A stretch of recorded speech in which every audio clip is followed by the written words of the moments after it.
What is going on, ladies and gentlemen? Welcome to the 2 Feet on the Ground Gravity Podcast.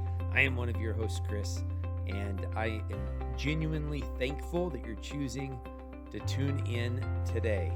Hey folks, I don't know about you, but I have this love-hate relationship going on with social media. I hate it when I find myself being undisciplined and just finger swiping for long periods of time without really engaging anyone.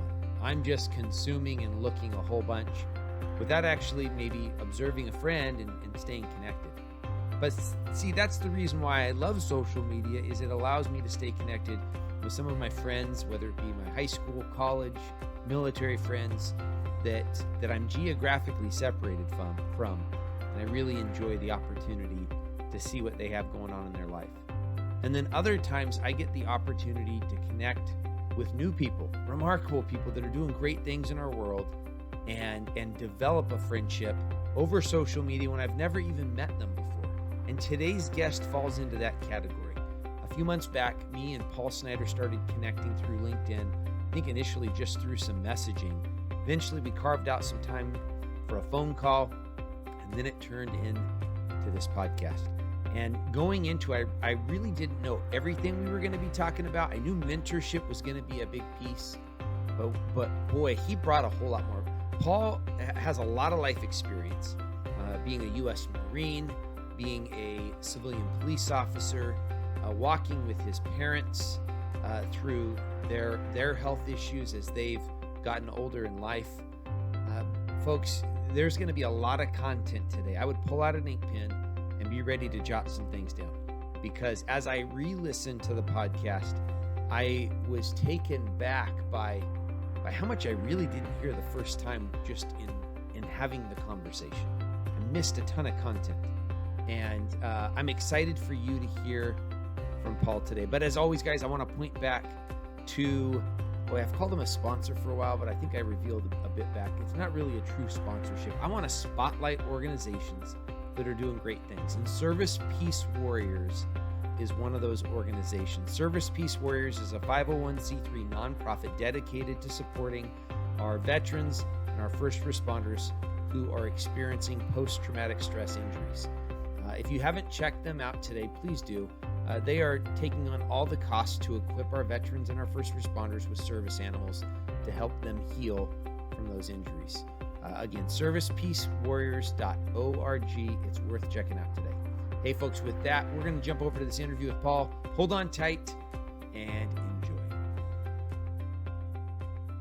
Paul Snyder, welcome to the 2 Feet on the Ground Gravity Podcast. Thanks for joining me here today, brother. Hey, it's a privilege to be here, Chris. Thank you so much. Hey, you and I have connected over social media, over phone calls and whatnot. I just love the work that I see you doing. Your resume, your experiences precede you just in already talking about your bio. But what I want to get into is just some of those experiences. And maybe actually before we actually get into the experience itself, the people. I've heard you talk a number of times before about the mentors that have invested in you in your life. And I love hearing you talk about it because, one, you're honoring those folks, but then two, you're also just acknowledging the power of mentorship. And I think that's something the listeners could really benefit from. So who are some of those mentors that poured into you over the course of your life, and what did they mean to you? Sure. You know, on our recent LinkedIn post, which is our social media platform for what we do, there's a lot of different categories. The very first one, really, that's the reason for everything we're doing today, would be a Marine Staff Sergeant in Okinawa, my first year, 1989. He literally opened the door for me to go through the pre-vetting process for the Marine Security Guard program with the FBI, State Department, and intelligence agencies and embassies. He saw something in me as a young Marine. I had gone in a little bit older at 24 with some college and so forth. But this man, I was in awe of him because he was about 210 pounds. He was a second class finisher in the Far East bodybuilding competition. This was like somebody on a whole different level that I thought I was on. And so at this time in the Marine Corps, I'm all gung-ho, right? I'm out there working out 7 days a week, 7.5% body fat. This guy is leaving me in the dust, saying there's more out there. And I'm like, well, what is there? And he's like, really, in essence, service to others. Ah, There's yes. service to others. And he showed me the brochure. Um, I went back to the barracks and I worked directly for him. And he said, I'm going to put you on a path towards a lifetime that if you choose wisely, even in spite of the obstacles and tragedies you're going to face, you will get to where I'm offering you can go. That man, more than anybody else, set me on that course. And so it's just a ripple effect all the way through, as like a stone on the water, from his encouraging me to do that. He and I met up again in Quantico, Virginia, when I came out the MC Guard program. And he, of course, you know where he was. He was in the gym, right? And he's still looking great. And he was a man of few words, but he's like, so did you invest or did you waste the opportunities I gave you? I said, I think you already know the question of that, because you would have come and kicked my butt if I'd wasted the opportunities you gave me. And it was incredibly satisfying to come back to him and say, here were the hardships, here were the setbacks, but here were the successes that the teams that I was placed on were able to accomplish, because he said, I'm going to push this package through, the leadership and get you out there. Right now, modern day, I think there's probably less than 1,600 people that get out to that program. When I went through, the washout rate, the success rate, I believe, was about 40%. And just a side story, the day we got there in the current training regimen they had, the first day they woke us up about 4:30 in the morning and took us out on a death run, yelling and screaming at us. It was up through the law enforcement trails and stuff at Quantico, where the FBI trains and the Marine officers train. And I remember very clearly that morning thinking to myself, I graduated boot camp. I'm out in the fleet. Life's pretty easy. I just do my job and excel and I'm good. And I came to this. I flew all the way from Okinawa for this. What was I thinking? It was like, I think I'm in boot camp again. This is really, really not fun, because Marine Corps boot camp is still really hard. Even with modern changes, very emotionally exhausting, physically exhausting. And here's what they did. They literally brought us back to the command room. All of the instructors were in there that screen and pass or fail you. Most of the affiliate agencies that work with the Marine Security Guard Battalion. And they literally said, if you don't like being treated that way, just pack your bags and walk out of the room right now. You know how many people got up and walked out of the room? A lot. Wow. And I'm looking at this like, I am so not, you can't come pull me out of my seat, take me out back and beat me before I'm leaving here, because I worked too hard to get here. Yeah. I would say about somewhere between 2 and 3 dozen people got up and walked out. It was very hard to get there, all the way up through these different chains of commands. They walked out, they closed the door. The lead instructor walked up and said, the rest of the time you're here, which is 6 weeks, and we don't have any time to play around, you'll do your inspections, you'll do all your after hours physical fitness, you'll do everything outside of all the time that we require of you to be successful in this program on your own. And all you're going to see us is for the final test, because we don't have time to hold your hand. All the people that walked out, they walked out because we wanted to see how bad they want to be here. We'll never run you. The only time you'll show up is 3 times before you leave for your physical fitness test. You run that, in an hour and be done, because we don't have time. You'll work out at midnight if you have to keep your fitness up, because you're going to be studying the rest of the time or doing something else. Wow. That I'm visualizing the faces in that room right now, the way my brain works. And I was so close to getting up and walking out of there. Like, I do not need this hardship in my life. And I will never regret having stayed in that room. And I was scared. And so was everybody else. What did that 6 week, those 6 weeks, what were some of the lessons that you gained? I mean, obviously you gained some technical knowledge, but not the technical knowledge stuff. What were some of those bigger life lessons that the 6 week program really solidified in you? Or maybe it was a new lesson that you hadn't learned yet as a Marine. So, out of respect to other military branches and veterans that will listen to this, it wasn't anything close to Hell Week. It wasn't anything close to like Ranger qualification. But what it was is severe sleep deprivation and exhaustion to accomplish all the training regimens. And they're moving you towards top secret clearance with our government and multiple agencies. The data dump on your brain and immediate testing of the knowledge was like you taught and tested.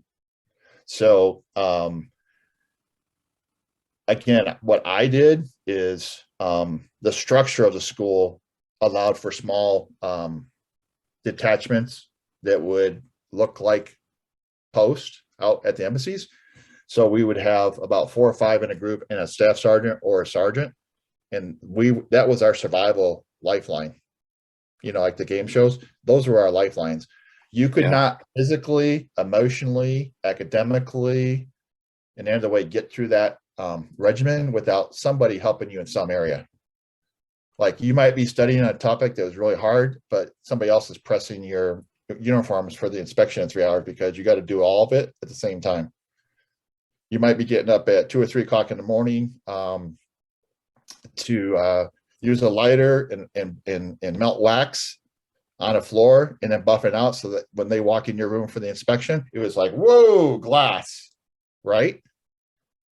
It was that kind of stuff. And other than boot camp, which I went through that, it was by choice in order to excel.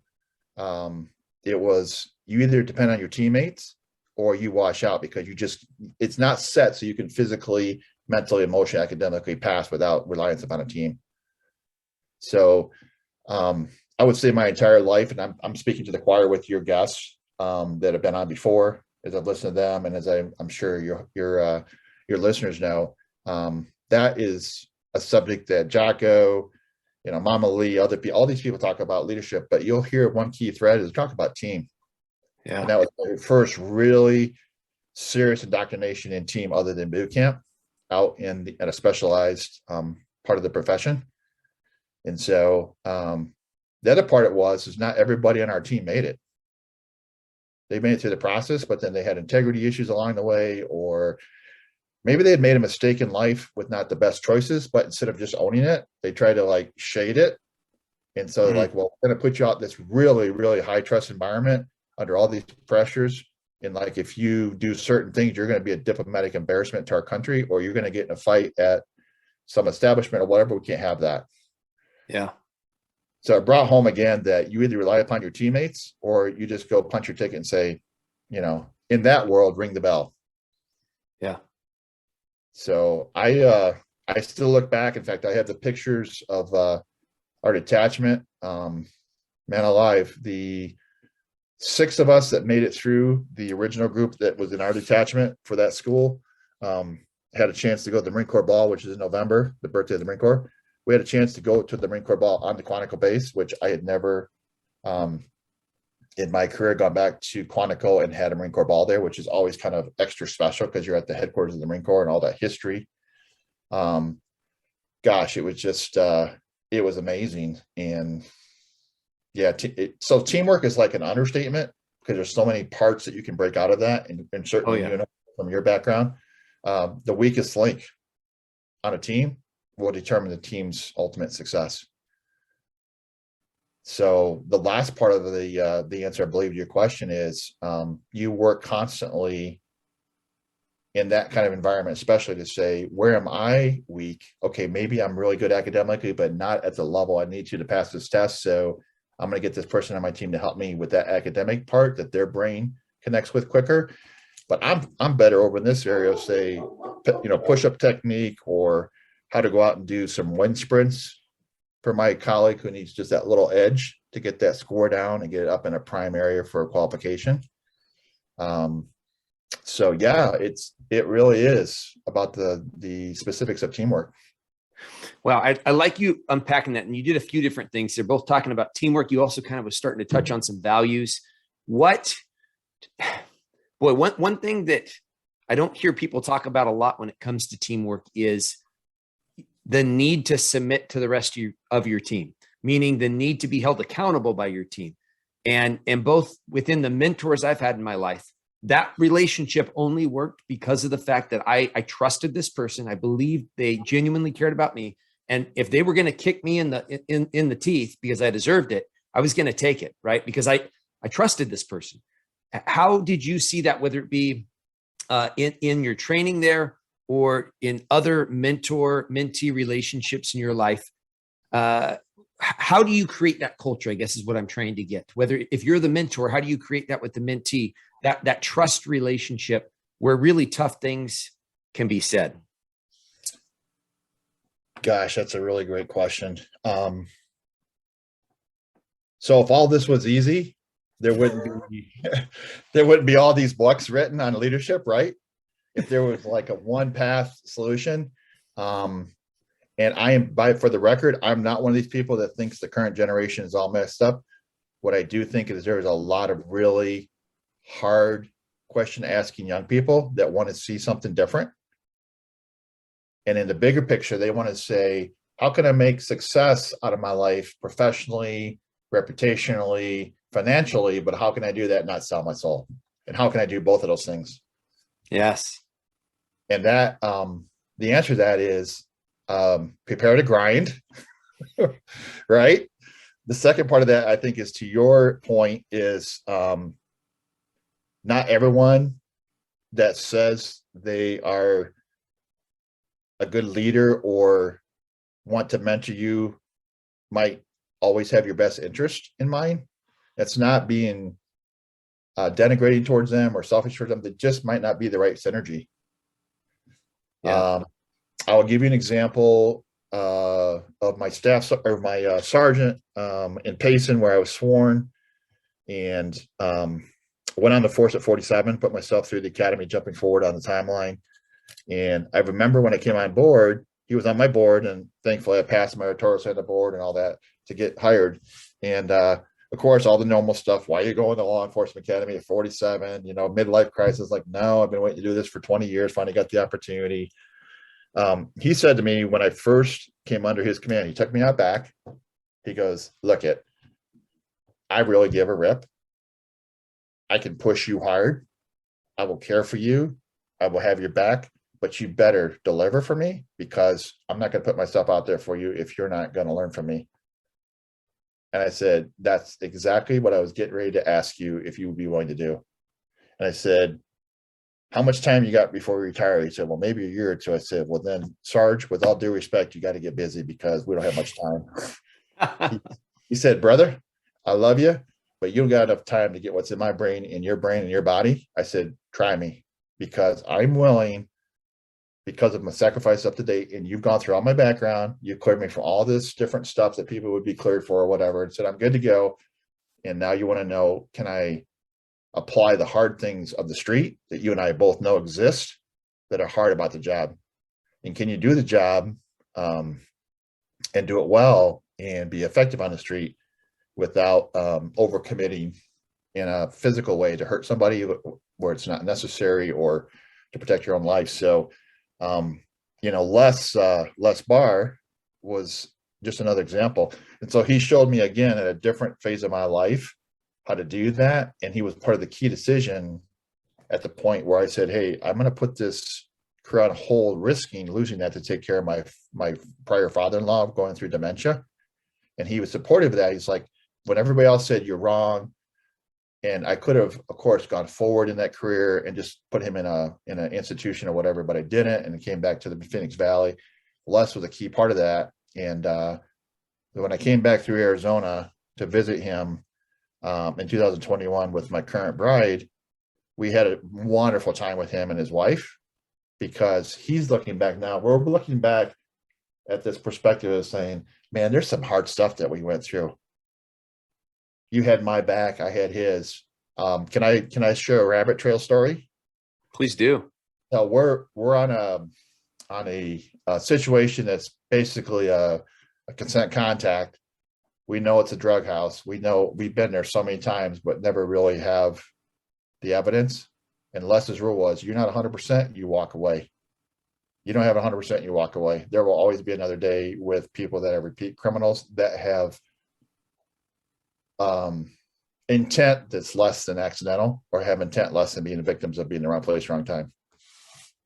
So we're in there, There's 2 or 3 officers. Then we have everybody seated down. We're talking to them. We know there's drugs in the house. And my partner and I, we called him Funny Chris because he was the funny guy in our squad. We're talking. Without notice, the guy comes flying off the couch and grabs my fellow officer and just starts trying to beat the heck out of him.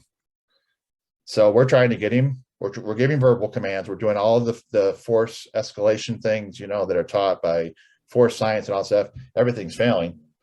In the meantime, and you can appreciate this, and I've got the outer vest. I've got all my stuff rigged up just right. I don't have anything hopefully vulnerable, but my mic is just swinging all over the place, right? And I can't catch it coming and going. And we're giving verbal warnings. We're going to go to taser, dry taser, right? And so it's escalating, but we haven't lost control. I'm trying to get to my mic. My buddy's trying to get to his mic. The other officer is like watching 5 other people. And Sarge is down in the street, just providing area support. But we need him up there right now. And I finally caught the mic coming back to my chest on a rebound and said, Les, we need you up here right now. He come flying through the door. Now, Les has been in that community for years, and all I remember was he came through the door so quickly. Obviously, came in without breaking anything, but the whole so the dynamic where there was nobody was hurt, but we needed to bring this person under control. You may or may not have, I'm sure, on the street encountered somebody who's on multiple drugs. There's just this whole flux of interaction with them.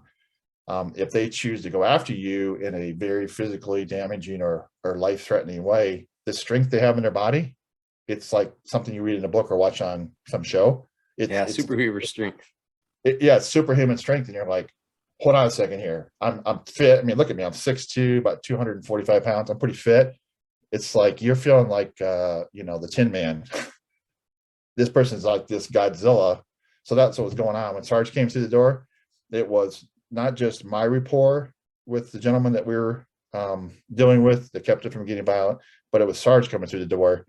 So when he saw him, everybody knew if he's coming through the door that way, it's over. Because when you get to the judge, there will be no mercy. If Les says, if you push Sledge to a point where he has to restrain you as a sergeant, and he was ruthless with us about how we treat people on the street. He would not tolerate any kind of disrespect, any kind of stuff that can sometimes go on the street under pressure. So I just remember that, and we've laughed about that for years because I said to him, you're probably lollygagging down there on the street, blowing bubbles and chewing lollipops, and here we are, almost in the fight of our life, right? Were you going to come up anytime, or were we going to have order pizza down there and chill out? So I think about that, and but it wasn't just physical protection. It was he believed in a very broad-based but very consistent honor code that he lived out in his life, and that is, in my perspective, Chris, and you're in the field, and I've been around this field for many years.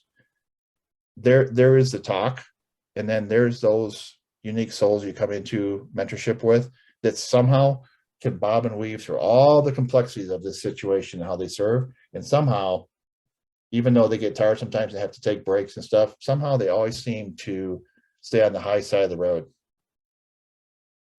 That's worth learning from. Yeah. But Les is in that category. Stefan Van Horn's in that category. Some of my current mentors that are either current or former senior Marines are in that category, and other services. But for me personally, I'm not want to show any disrespect to anybody, but if you haven't been there, done that, been tried and true, how can I know what you're going to be like under pressure? Right. And so I was taught way back from 89 forward, ask carefully, but look diligently and conscientiously at the track record of this person under pressure. When you see that, and they're still somehow able to, and sometimes maybe all they can do is keep on level ground because the trial they've been through is so hard, but that's pretty significant in the human experience that they could do that. You may see a loss of a spouse, you may see the loss of a partner on the force, you may see, a suicide in the family, you may see something this person's gone through, but somehow through a process of time and the resources they've chosen, they made a decision that they were going to use that for the good.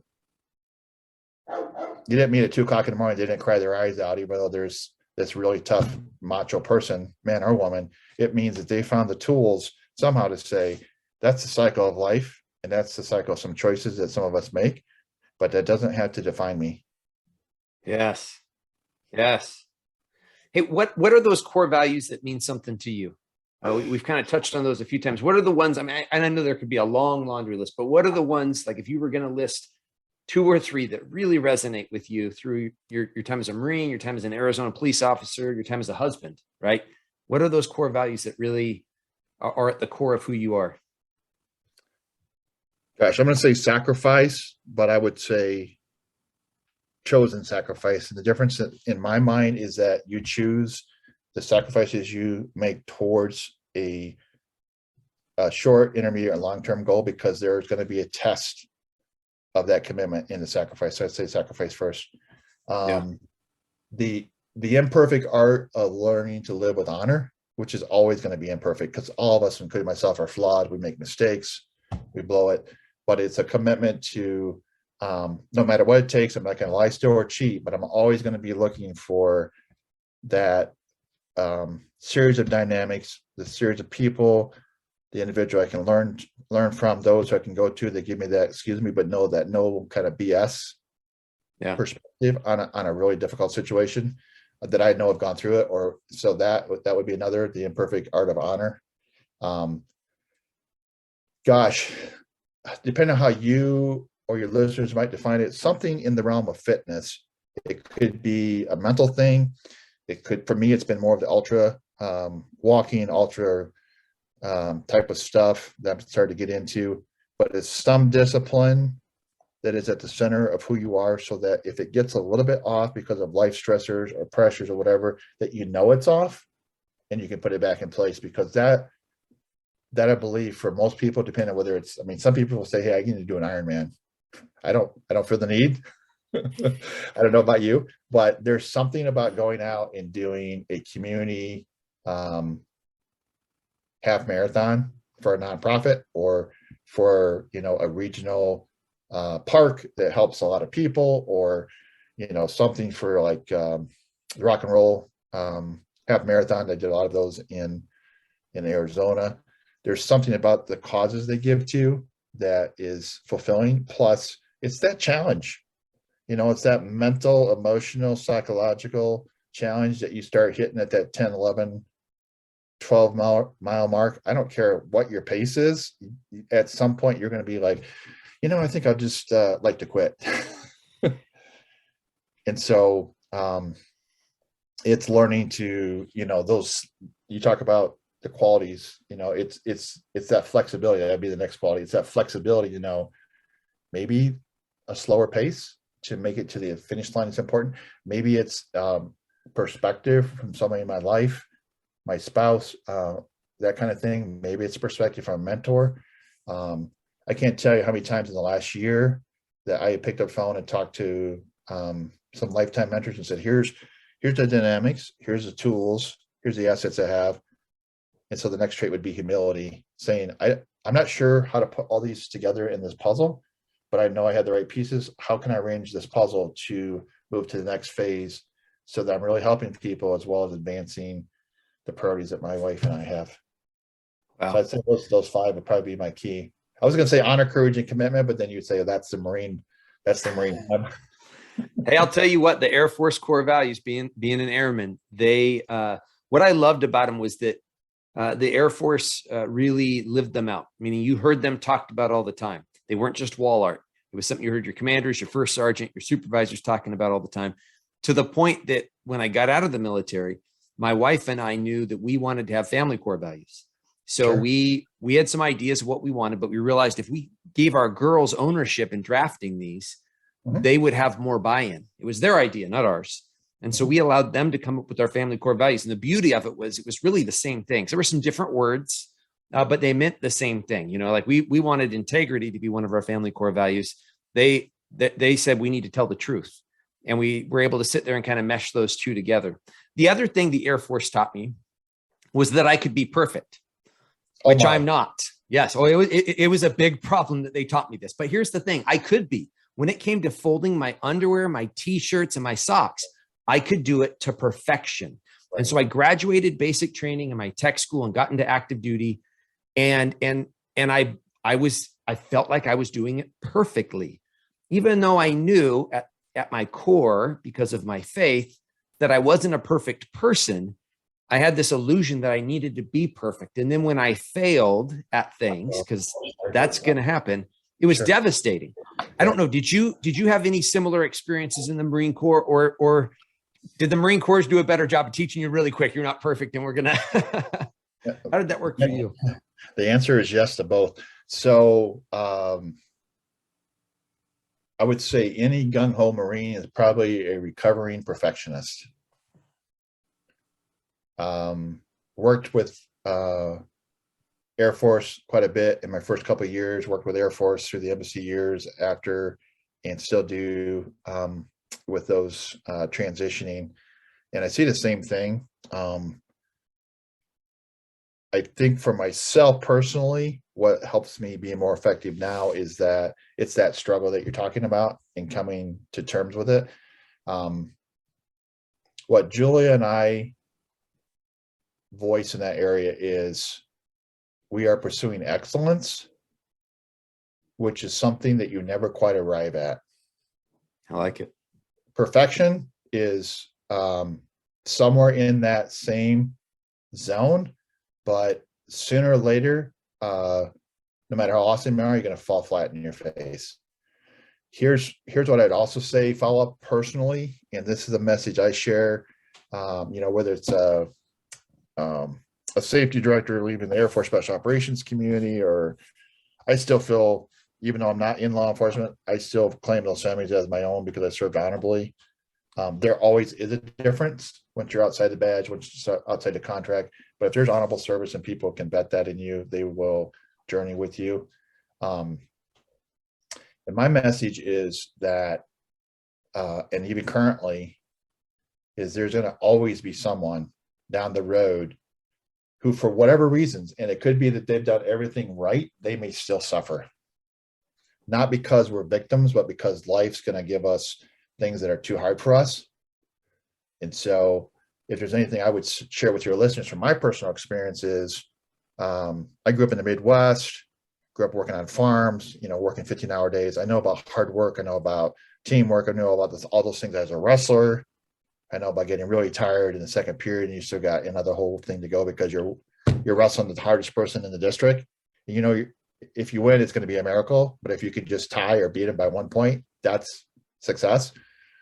And so for each of us, myself specifically, if you try to keep life in a little box, like we all kind of would like to do, that's never going to work, because things like my mom getting sick with dementia are going to happen, and the disease will take her life.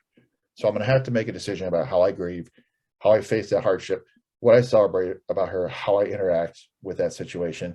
I know I look at my bride's work through the courts, and they have one of the just amazing rehabilitation programs. Is not even doing justice to it, but the Supreme Court of Michigan and others look at this program as a model program, and people wash out of it, of course, but it has a very high success rate, and it basically takes a person from just a point of complete loss for whatever the reasons are, and gives them a structure where they're empowered to get back to stable. And how many times she shared with me, and I can experience this with other people I've mentored or whatever that hardship is, it may be like Martin Luther King said, it may that you have to crawl on your hands and knees sometimes. That's a reality. If you can accept that in some areas of life that you may have to do that, you will grow. It's impossible for you not to grow if you're willing to do that. You will eventually walk and run again in an area, but maybe that one area is going to take you going through that. And so I would say mentors have taught me that obviously you structure your life, you discipline your life, you go hard after things you're going to go after, but not everything can stay in that box. And one of them is the cycle of life is death. I think, gosh, I'll probably have another 30, 40 years. I'm putting plans in place for all that work and all this stuff. But what if I'm in a car wreck next week, God forbid, or my wife and I are in a car wreck, and, what are we going to do with those that we're responsible for? Are things in order? So I'd say all that comes back to now and how I make my choices. So um, in summary, that's kind of a long answer, but those are the things I struggle with and reach out to.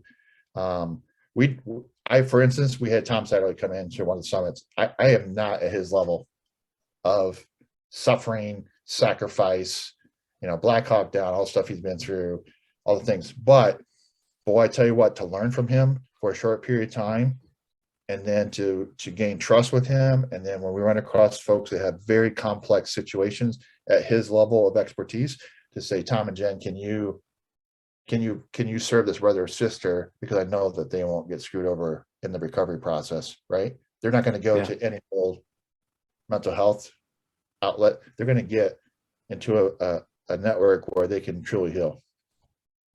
Practically speaking, we have a really close friend, brother and sister, that he just graduated one of these really specialized places. One of Tom's friend helps run that, and he's got just this amazing handpicked therapy dog, contractor, Air Force veteran, all that. Love this man to death. And I remember him after one of our summits. In fact, it was one Tom was at. I remember him because we had a fire pit back at the house here, just chilling with everybody.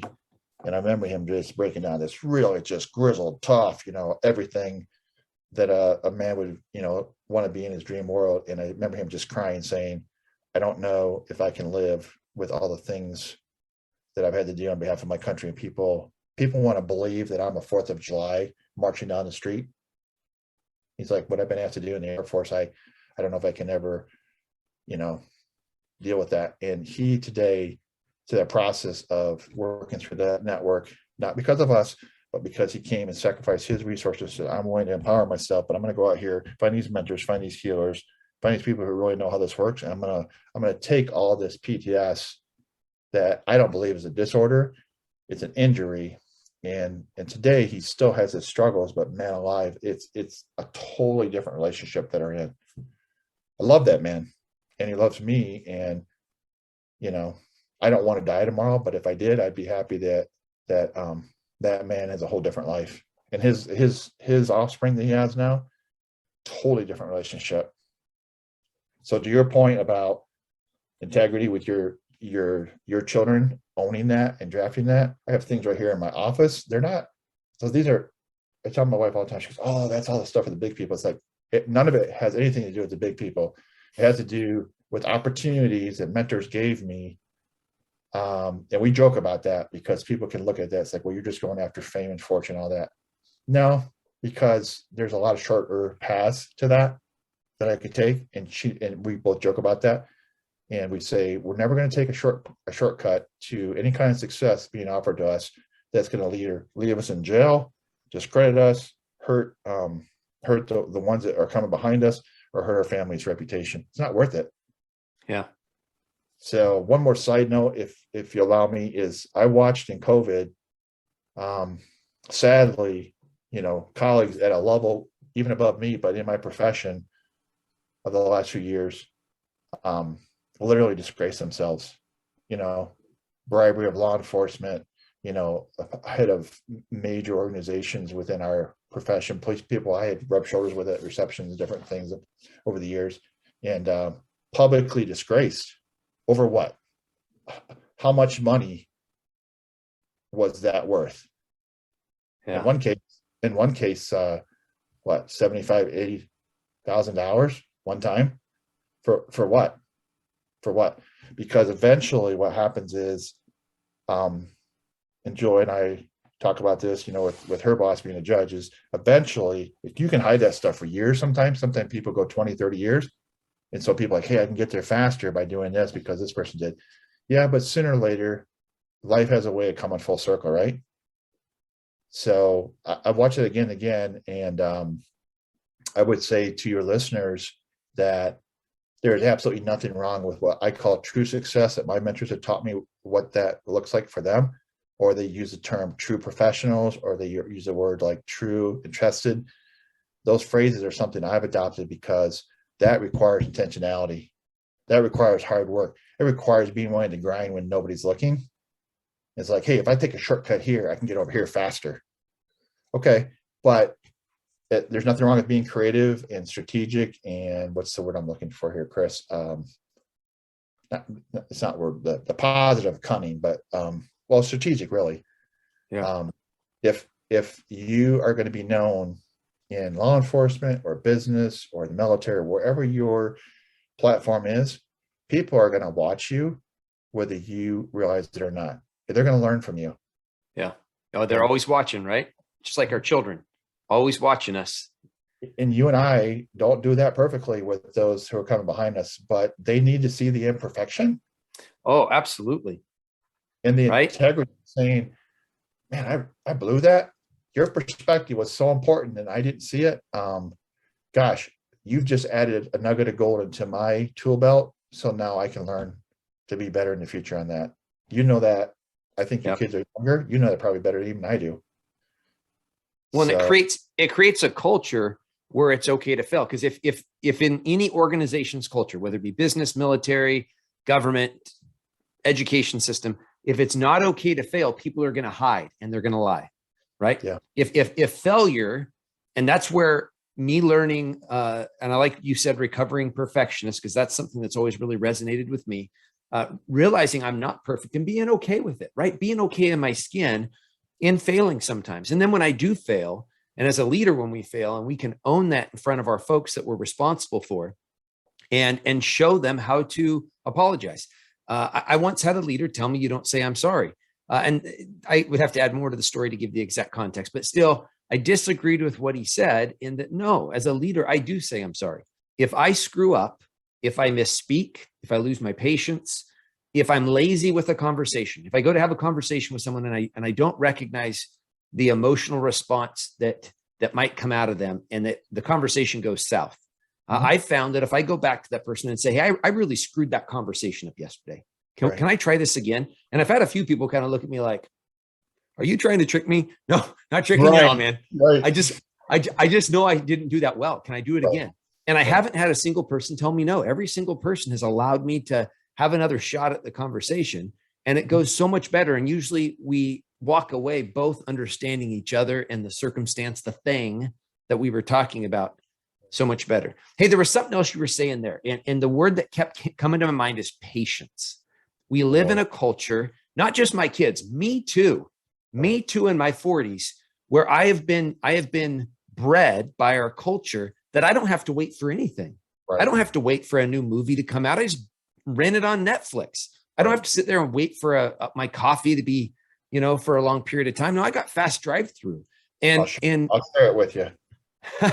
And I feel like within people's professions, their occupation, sometimes they want that same instant gratification of, I want all of this success right now. I'll be honest with you. Sometimes I want that, but I know it's not good for me.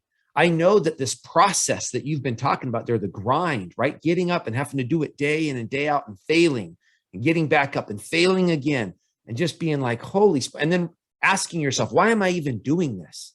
Figuring out your why again and go, okay, that's right. That's why I'm doing this. And it just really gives me resolve. And I know that it sharpens off my, or not sharpens off, it polishes off my rough edges. The process of leadership and character development.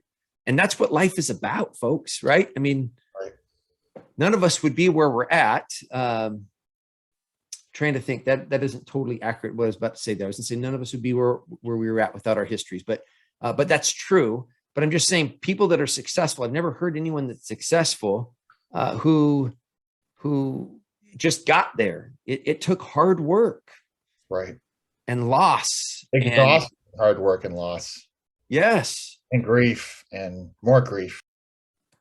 Hey, Paul, I see on a number of your things, this title of Relentlessly Positive, and it's something that really resonates with me. So I was just wondering if you could kind of unpack that. What does that mean to you, and how does that impact the way you live life?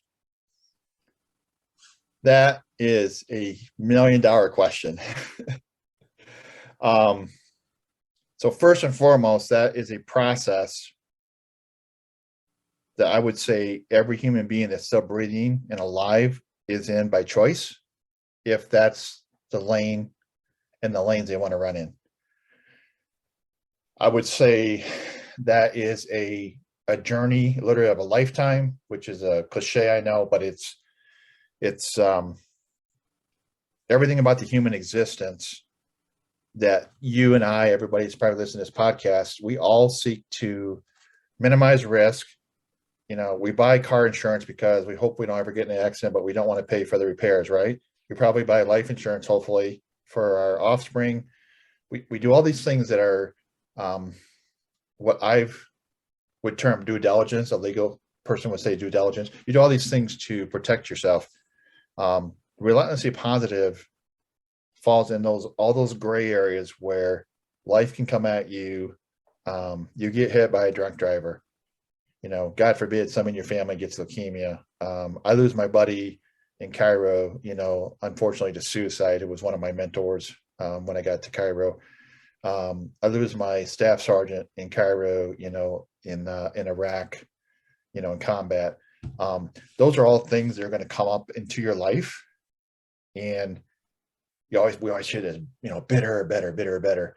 You know what? That whole series of things that happens in that zone, I think sometimes, possibly in certain parts of our culture, we're taught that line is just like this to whatever that life success looks like, and it's more like this, you know, all mixed up along that line. That's really more what life is, but it's still, like you talked about, it's that empowering vision, mission, practical side of things that you're teaching your children.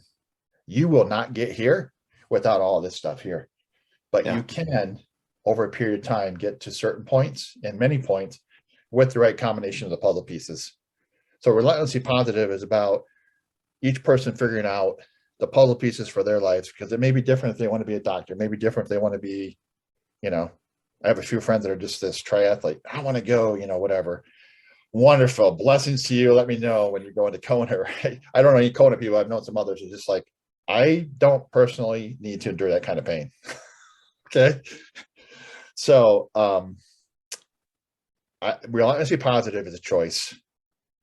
It's saying, if I can't overcome some challenge, if I can't climb over it, around it, you know, deflect it because it's not my responsibility, it's coming into my life from somewhere else, a toxicity situation or something, then I'm going to find the right series of dynamics, those puzzle pieces, to help me walk through the middle of it, because some things can only be walked through. Yes. So I don't, to my book and other things we'll talk about, I don't regret the choices I've made to leave my law enforcement career. I miss it every day, but not resenting it. I also look at the values of what this man did for 36 years in the criminal justice system, our friendship, the things he taught me. So yes, there were losses there, but there's been gains. Yes. I would not know my bride. I would not have been able to serve my parents in a really unique time at the beginning of the disease. I would not, there's so many things that Julie and I look at as like, wow, okay, apart from that, and some choices, like this choice here was so critical that made all this other stuff happen. There's no way of knowing that. Yeah. But they were made with really life-tested people. So relentlessly positive comes back to really choices, no matter what, that we're going to grow. Everybody, I'm sure you have people on, I've listened to some of your podcasts, listen to some of the others that are out that are very, very similar, very powerful. And they talk about a growth mindset. They talk about all kinds of different ways they coin the phrase, but it is about the growth mindset. This thing is either going to destroy me or it's going to force me in some area of my life to become better, or maybe it needs to be persevered because it can't be taken away. So I'm going to still learn through this how to be a better human being. I like it. Well, so you mentioned it there. You're an author of one book already, A True Survivor's Journey to Real Life. That's on Amazon. That'll be down in the comments section if listeners want to click on it. And do I understand you're also working on another book right now? I am. So tell me Tell me about both. Tell me about maybe go back to A True Survivor's Journey. What was that? What was kind of the main tenets of that book? And then maybe talk about this new work you're working on. So the first book, thank you, Chris, for that. So the first book was really just cathartic sharing of quick flyover, as I said, like an eagle's flyover of things. And some of my closest friends said, "You left all the good stuff out." I'm like, I don't want to have my, like, I wasn't a ninja, but like where I come from in the Midwest here, it could be like, that's ninjas to some people that continue to farm, or nothing wrong with that. It's like, no, I just went and did the things I was asked to do. So I'm not up at that level of special operations, even though it's around those areas sometimes. So the book really sought to show the human side of my life, the opportunities I was given. And really, I hope the message comes through from the intro and the preface, and how many mentors really opened doors for me that I could never have opened them. I was preparing myself, right, for them. They had to actually go and swing the knob, but then they didn't walk through the door with me. I had to walk through it, take those risks, continue to prepare.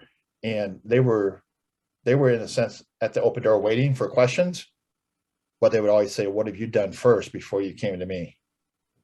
So the book also was my story to share with my colleagues across these many years, that I don't care how well you do perfect, that death and loss and sadly tragedy will come to us all. You know that just as much as I do from the street. And so there's different ways of looking at that. Some people are like, well, if you've seen all that stuff, you're screwed up for life. I don't believe that. I do believe it impacts you. I do believe you don't ever forget it. I do believe it can make you a better person. Yeah.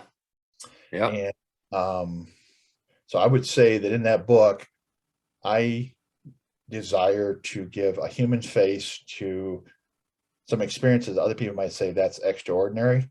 It's only extraordinary because of the mentors, and it's extraordinary because of the amount of effort they asked that be invested. But at no time are any of those chapters about me pulling myself up with my bootstraps and accomplishing that, because I was just this, non-feeling robotic, some kind of machine that just went out there and did the impossible. Chapter 10 really is not nearly as intense as the experience, but it does address that spiritual and that emotional and that professional journey, of really saying, if I risk my badge and continue service in Arizona, but I come back and I do this work that I'm doing now through Eagle International, called the Alliance now. If I do that work, is it worth it? Can I make enough impact? And will that give me an opportunity to be with this man who I hiked with? I mean, that man could ultra hike with nobody's business. And you looked at him, he didn't look like he was that fit, but he was. So before he got sick, he taught me more about bringing the gel of all the life experiences together to move towards the future. And one thing he would say was, what were they thinking when you'd read about the newest scandal of somebody who threw away 30 years of their life, and he would say, you have choices. So while that situation was very tragic in that particular relationship, and others, and here's a lesson I think I would learn from the first book for others, is we never have the right to look at another person and judge them in the sense of being superior to them, but we all choose in our own life the paths around or through grief, and not all of us are always going to make the best choices. So it's not a place for superiority, or, as some might say, like some kind of look up from above and some kind of self-righteous, I did it well. Nobody does grief, tragedy, and loss at that level well. You do it the best you can. Yeah. And so while it did result in the loss of that relationship, I still look back at that and I'm thankful that I could honor him in that chapter 10. Lastly, on that book, and then bridging forward to the new book, there's the bio note there about the dog and all the work. He tragically was run over by a train after all that training. So my bride and I literally went out there, and I'll spare the details, on the recorded podcast here, but it was a death scene of unbelievable proportions. And I have no shame in saying I sat there and cried for 3 hours while I buried him and gave him a place of honor. He now has this beautiful memory garden at my parents that still live at home with support there. They grow flowers. And I like to say, that was his last final act. So he helped, first responders, he helped, at-risk kids in our faith-based group down there that had behavioral issues where he could come in because of his training, therapy, and service dog support stuff as a handler. And it was amazing. He able to help a veteran before he passed away that jumped into Hiroshima. Just amazing what this animal could do. But then he also, for whatever that reason was, he now, what his remains are doing are bringing flowers into the world in that soil. That's my way of saying goodbye to him. And I had no shame in falling apart that day. And I said to my parents, at the time, I said, you know what? We were here visiting and there's no way we could have predicted this. He was disciplined. He was highly trained. He'd been through 5 different courses. He sat in command. He did all kinds of stuff that was above and beyond. But for some reason that day, he broke loose and wanted to chase the train. So I look at even that bio talking about working with him. Now we have a new dog that we're working with.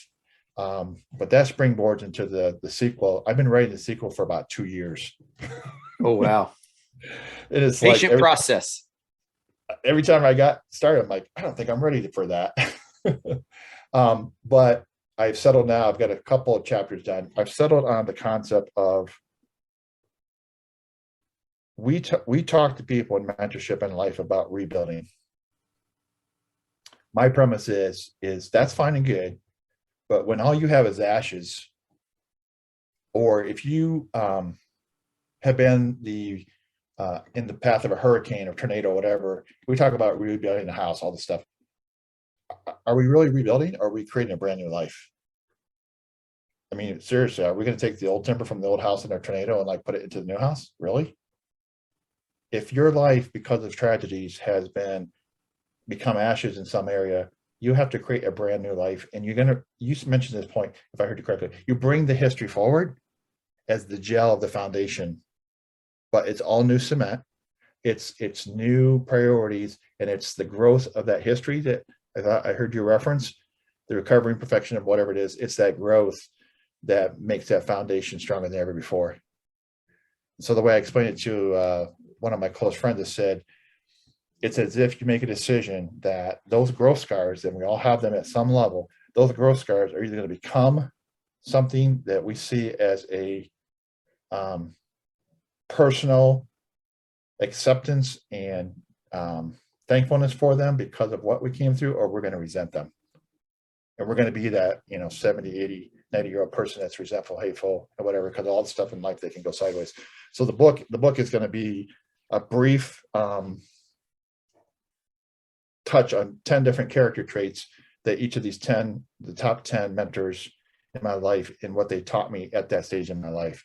And it's going to just have a quick catch-in at the end of each chapter, which is going to be short, about something going on in history during that time.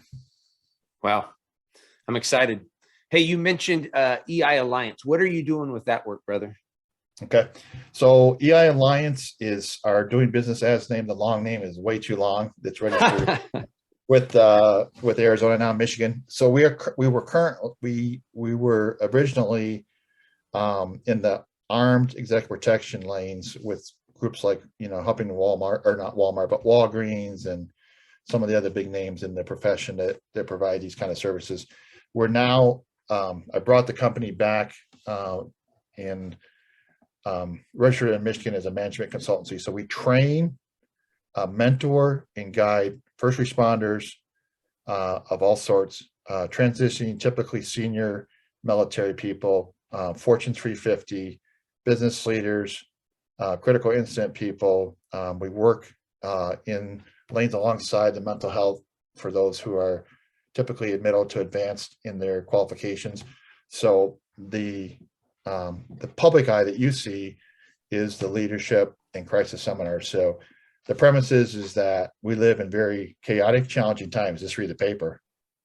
I don't know about you, but I don't catch most of the news anymore. I used to be a news hound. I selectively go out, because I feel like if I woke up every morning and read everything going on in the world, I'd be like, what's the purpose of even trying to make a difference? Be really depressing. It would be. And so what you see, the public face of that is the leadership seminars where we bring in vetted people. We don't tolerate stolen honor. We don't tolerate fakes. We bring in people that are really struggling and striving in positive ways. And the groups are usually less than 35. This is our fifth one we're going to have in St. Joe this month. But we bring those people in to work with each other, especially coming out of COVID, as people open up networks again and going back out and doing stuff. So there are other groups that do similar things. Right now, I think we're the only one that we have very broad lanes, but very focused training for continuing education. So it's in the areas of how do you lead. Here are people that we're going to bring in that are of stature, who have led in multiple scenarios that were, quite frankly, impossible. So this one, we're going to bring in a friend of one of our partners that's currently a Forbes 64 leader. He has been in combat, led at the lieutenant general level. Very gracious man to come in, very gracious. Currently works for a chain of 20,000 convenience stores, and really literally like provided masks and all the hand cleaner, all that stuff when Costco was out and people like that. So, but to that story, he lost 100 people in Fallujah, 22 of which are from my old unit. And though I wasn't in Fallujah, 22 of them are from our 124th Marine larger unit, which some of my mentors are connected to. This summit is going to be extremely personal for all of us, because several people within that summit were in that environment. One of the other very gracious gentlemen, this architectural building engineering, Colonel Bill Edwards, he was asked to go into the impossible situation at Abu Ghraib. What do you do with that complexity? What do you do with that? And I don't have to go into details. Those that are aware of how complex it was would be say, maybe I'll retire and go sell candy on a street corner, because that's very complex with all the different people involved there. One of the people coming with him was in that special operations theater. Tom Saturday wasn't too far removed from those groups where they were bringing these really dangerous people, right, that were going to hurt people in our country. I mean, these were real tough issues. So this summit's going to be really quite interesting to learn from these folks. But the message, even of Bill's book, Colonel Edwards, that's out there now about Abu Ghraib, it's about what he was asked to do. But then there's chapters in there about his family, his wife, his daughter, and what they were going through, the human side. So I look forward to not just reading his book, but saying, okay, so you get all the way up to the colonel level, you have all this incredible background. Everybody's, oh, I wish I could be him. No, you don't. No, you don't. Not when you realize that with all that, all that security, that's whatever. There's all this other stuff that comes with it. As you mentioned, I believe it's behind the curtain. It's that blood, it's that sweat, that tears, those long nights or whatever. And I believe his book really is a portrayal of the humanity of someone tasked with the impossible that was on the international stage. Talk about pressure, talk about growth mindset. Yeah. So on the behind the curtain, our partners that we are aligned with, we're coming out of COVID, so we're ramping up for several assistances in academia, again with Fortune 350. But our specialty is to bring in a team of very credentialed workplace mental health, strategic administration, executive administration at the key levels of organizations, and help them find their sweet spots through online training, through in-person training, through that. So that's really what's behind the curtain. That's all out there, obviously, on LinkedIn, but it's not too far removed from the exec protection lane. Now, that's a very specialized lane, with a lot of insurance, all things like that. But what people don't realize is that function really operates at the hub of an organization and protecting its integrity. And what we do now is provide more of that teaching, training, mentorship within that sacred hub of an organization, that if that goes sour or is addressed with challenges, it will destroy an organization. So that's really that's what's behind the curtain on that. Well, you've mentioned it a few times. If people want to learn more, want to connect with you, LinkedIn is really the best way. to search for Paul Snyder on LinkedIn, correct? It is, and we've morphed the platform to be the alliance go-to point for everything social media. We did branch out to Instagram and Twitter and some other stuff for this last summit. And we're going to build a website in the future. But one of the reasons why we did in the first 2 years or so of us being in Michigan is because we just wanted distance from the exec protection lane that's very specialized, and we're not in that area. Obviously, a lot of expertise in that area, with dignitaries and personally protecting people. But we're in that broader lane now where we want to just let this idea gel and settle while we're training, while we're doing some of these smaller contracts coming out of COVID. Because frankly, a lot of the Fortune 350s are just starting to travel in April, May. It's brand new. It's a brand new world, isn't it? It's a brand new world. What we're doing here is it's changed the whole face of business. Completely. It's just totally different. And so why can't you bring experts together to train 4 or 5 people in a cycle over a period of weeks or a year or 2 or 3 year contract? Why not cut the travel costs and just bring you in for the keynotes and other things like that? So I'm excited about that, how that's grown. I was checking the other day and somebody said, it doesn't matter how many views you have, because we all look like, oh, I got so many views. I got this little thing running around in my head. I got gerbils right there, happy. And it's like, okay, so we're up around 1,700 views. Wow. We've had posts one time it's over 4,000.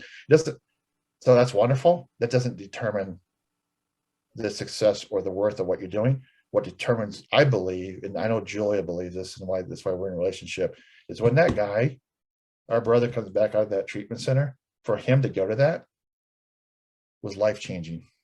Yeah. For him to say, impact. all in, because he's going and learning from people that are like even above his level of like mental toughness. And one thing I learned, and I'm still learning from, I'm sure you follow Tom and Jen. Tom and Jen will tell you, we have not arrived. We still struggle. Anybody thinks that he doesn't wake up in the middle of the night with cold sweats and challenges and stuff, and still, he said, look, the first thing he said at our summit was, let's get something straight. People in Delta are not mentally weak. I mean, you and I would agree with that. Other than maybe like Mossad or KGB or whatever, there are forces out there that are really tough, but Delta is definitely one of the very best in the world. So how does somebody at that level, and there have been Delta operators that have taken their lives. There are SWAT sergeants that have taken their lives. There was a Maryland commander, state police officer 6 months ago took his life. And it's like, why? So I don't believe we can stop all that. What I do believe is that we can impact those numbers through exactly what we're doing here. Personal relationship, getting the message out. And my message to your listeners, if they're in that zone, and I've been through some of those processes myself, is if you're going to ask wisely and know why and who you're asking of that service. Because if the whole goal is to heal, ultimately you're going to bring that tragedy, brokenness, devastation, ashes, you're going to bring those things forward as gel, which becomes cement. But if you look inside each of our lives, you'll see the scars, and those scars are something that become a strength for you, but they will always have that stretch and plasticity to them. Yeah. But you know better than I do with some of the people you continue to interview and will interview, is we're learning now that it's not a disorder. We're learning now that, guess what? Tons of civilians have PTS. It's this thing that we've looked at with this dark thing, saying this is veterans and this is law enforcement. These are people that have had a normal response to really unnormal things, right? 100%.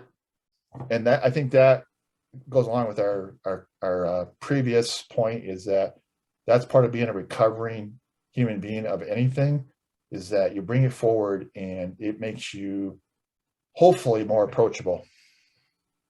I think that's probably why I'm looking at a lot of stuff. I did deep dive on YouTube. I'm looking, well, why is Chris trying to do this? What's he trying to accomplish? What's his mission? Listening to both you and your bride on the Marriage Mondays, it's about vulnerability and saying we haven't arrived, but we'll share what we've learned along the journey. That is so attractive to anybody when we can just be real. Yeah. And it gives people hope, because it was when Jamie and I have gone through our tough experiences, both in marriage and in parenting and then just as human beings. It's been the folks that were courageous enough to share their experience with us that gave us hope, that gave us courage, that caused us to decide to wake up and to do the work that it takes every single day to be in a physical and mentally healthy spot. And we just appreciate this. So, I mean, it's the same stuff you've been talking about, right? With those mentors, those people, and there's a long list of them. Some of them did short little things. Some of them really walked with us for a long time and carried our rucks for a while. But it's because of them that we are who we are, that we're in the spot we are in life, in a much better spot than we were, say, 15 years ago. So Chris, let me add something with your permission. Yeah, please. I thought I heard you say earlier, if I heard correctly, that there are these special people who there's some kind of something in our souls that is a very healthy love, but also an ability that's very unique to give us this big boot up the backside, or just this cold shower in the middle of something so bad that we just, every fiber of our humanity wants to say, I want a reason to feel sorry for myself. Or I want to give myself the reason to believe this is unfair. It probably is unfair. It probably is unfair. And it could be betrayal. Your listeners have had everything from, betrayal to unfaithful spouses, drug issues. We've all had multiple things that come through our life that could have been pressed into our lives from those around us. The relentless mindset of positivity is not, I'm going to live like an ostrich with my head in the hole, about my mom dying, but I'm going to actively engage with a resource or the resources I trust to help me process that, because I know eventually I will, as much as I'd like her to live forever, she's going to pass from this disease. What a tragedy for me to decide somewhere in that process, as difficult as that for me, because we're very close, for me to decide all the things that she taught me all those years, I'm going to throw out the door because I don't want to embrace something called pain. And if there's one thing she taught me, that pain might just be the tool that keeps you from believing all the stuff we put up on our walls. I don't know about you. Thank God I've never had to take a life, but I know I've been in a place where I fought for my life. Suicide by cop. I've been in dangerous places in Peru and Cairo, other places where it's like, well, I'll show a quick prayer up because maybe this is it. And I don't know that I ever felt necessarily like this is going to be like I was afraid. It's been more of the things on the personal level that came into my life, sometimes even by other people's tragic decisions, that I had to say, no matter what it takes, I'm not going to look away from the tragedy and the difficulty of the situation. I'm going to look it full in the face and make a choice that somehow I know I'm going to be on the other side. I'm not sure when that is, but I'm going to follow a process with these people. And as I said, every once in a while you need that, someone that comes along and just gives you that real swift kick, right? Yeah. But knows exactly where to kick you, because it pushes you past the place that's stuck. And a little bit of research it did in your life. It's also your humanity on your podcast to say, we haven't arrived. I had these things passed, but we like as humans to share the big story when it's all conquered. When we come out of recovery, when we're whatever. And what I've found is, man, what resonates with those who really want to do this life well are those who say, yeah, there's a lot of stuff I've conquered, but I'm still working on this stuff and it's a work in progress, and come join the journey, because we're all going to get there to a better place for ourselves, our families, our significant others, whatever, by some kind of teamwork. So I applaud you. From what I hear you doing, it's Jamie, right? Jamie, yeah. Yeah, I hear her being that, maybe pull you back in a little bit here, Chris. Let me give you some line out. And you know what? As men, the smartest human beings I've seen are not just, and regardless of what your social dynamic is, in our relationship, for long-term relationships, be able to learn from each other, man, that is incredible. We've all got something. So I'm just really grateful for, everything you've been willing to ask about. And hopefully this just, I say this all the time, but hopefully it just encourages one person. It's like, wow, look at all that stuff. I had people like tell me, oh, you just got this amazing, amazing background. Maybe I do, but I also know I'm human. And I also know there's harm that came with that. I know there's hurt that came with that. I know there's struggles. And so it's like, it just tempers me to say, I'm thankful, but I'm still a work in progress, just like Yeah. yourself. Aren't we all? Aren't we all? And then when we can be comfortable with that, Yeah. honestly, it's encouraging to me, right? Because that way, when life throws me a punch, yep, that's right. Life throws me punches sometimes. Instead of expecting it to always be easy or to always be at that arriving, place where, we've arrived and we have it all figured out. No, none of us do. None No, of we us don't. do. No, we don't. Do you mind if I address the podcast briefly that you had with your grandpa? Yeah, please. So just briefly, there's so much. I just listened to that the other day, and I thought, man, he said, stuff he went through with the relationship dissolving, him finding this new partner, very similar in some respects to what I've gone through. And I just heard a couple things on here. I heard, I want to be consistent. I want to make good choices. But the legacy of you getting him on that podcast and the timeline you did, I said to Julie, I said, it touched my heart because here's a guy, much like the Hiroshima vet. I had a year and a half with him before he passed. And while I was caregiving for my parents and working for my alma mater, doing risk management stuff and all that, I would go down there once a week when I was doing my ultra walks, and me and my dog would just go in and sit with him and talk about life. Yeah. How he ended up dying of cancer here last year. We were going to bring him up to one of our summits to do the honor table lighting and all that, and it was COVID and all that, and it wasn't going to work. But Claude delivered mail for 40 years after he came back from Hiroshima, and yet I will never forget the things he told me about life that I can apply to my life. And you go in his house, and he did well for himself and saved money and had his red Camaro and all the things, and had some Shetland ponies out back and all that. But he lived in a very modest house. He could have lived in a lot better. But he was one of the best postal carriers down there where my parents live. I was caregiving for them. And on his wall, he's got a picture of him sitting on top of this. Looks like everything's devastated behind it, right? And there's just like this little outhouse looking thing with the door open. It's a door down into a photography office below the ground that was still standing. He's sitting on top of that, having jumped in after Hiroshima. People would probably, and then he has his awards up there and everything. He said, that just prepared me for life. He said, Yeah. right or wrong, or how you feel about the war, all those other things involved, and all the complexity of all that. Each one of those people and each one of those other young men and women around that situation all came back or started new lives if they survived that. They all had to take a terrible, terrible tragedy on all sides of it and say, what am I going to do? And I looked at the choices he made. I'm like, wow. I'm like, my goal, I said, my goal, Claude, is to get where you're at when you're 95. He goes, well, this cancer may take me. But he said, I'm going to die with a positive attitude. I'm going to fight it, but, I'm ready to go home. He believes, in a heaven like I do. He believes that it matters. And so I know so many ways of looking at life, Chris, but my heart goes out to those who have nothing and just think that, just make the best choices you can and roll the dice. And I think the intentional life of positivity, I don't feel like you can ever serve too much, but you have to take breaks, obviously, to protect your margin.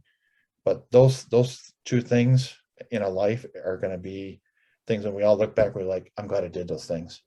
A life of significance. Yeah. And then isn't that what we all want? Yeah. That's what I think it says 2 feet, right? On the ground. Right? 2 feet on the ground. How do we keep 2 feet on the ground? Yeah. Living in reality, but also doing what? Working towards the future. Because someday the breath in our lungs, and we both noticed from the street, and we've both been at plenty of scenes where there wasn't any breath anymore. My sergeant and I would always say, we were processing stuff, and we're always talking about, I wonder if I should adjust this issue in my life to do better, because what if this was me? I'm going to make this small change because it's going to help this person in my family or my whatever. I'm going to make that call. I'm going to send that card, whatever. And I don't think we're ever going to regret doing those things. No, I agree. Brother, thank you for giving me time.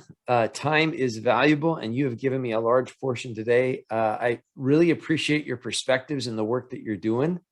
I keep it up, brother. I think the more of us that are projecting positivity, and I probably one of my favorite things that you said today is sometimes we just got to walk through it. Sometimes we just got to sit there and walk through the pain. We got to walk through the loss. We have to walk through whatever struggle this is, because it looks different for all of us.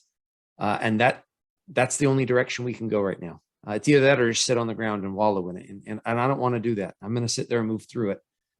So thank you for the life you're living and the examples that you set of walking through it.